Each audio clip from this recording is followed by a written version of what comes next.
corner of the world, known as the Land Titles Office.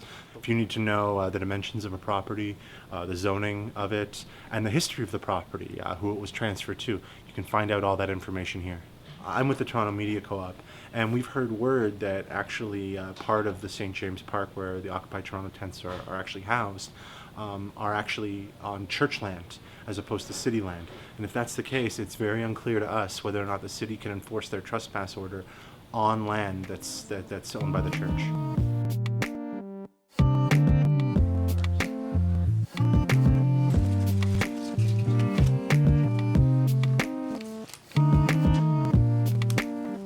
This is church property. This is property that the church holds the title deed to.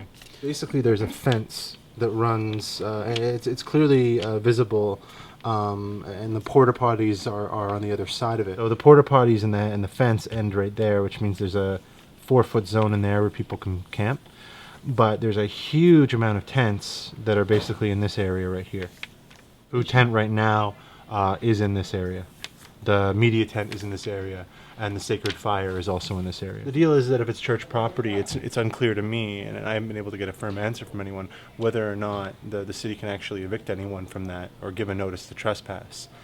Because as far as I'm concerned, you have to actually be trespassing, and there has to be a belief that you are trespassing for that to occur. This land appears to be dedicated as St. James Park due to a city bylaw.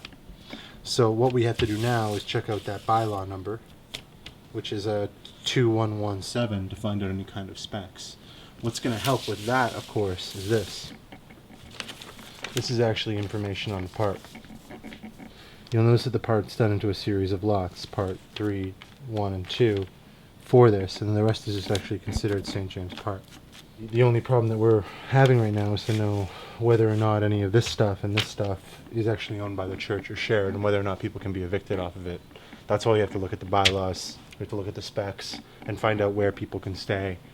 Then we have to go to the actual, then we've got to go actually to the MDC committee or somebody else to find out from them if a trespass order can be issued against those people. Because that's actually going to be the key thing here. If a trespass order can be issued against them, then of course it's going to be up to the court to decide whether city bylaws trump freedom of speech rights in the charter.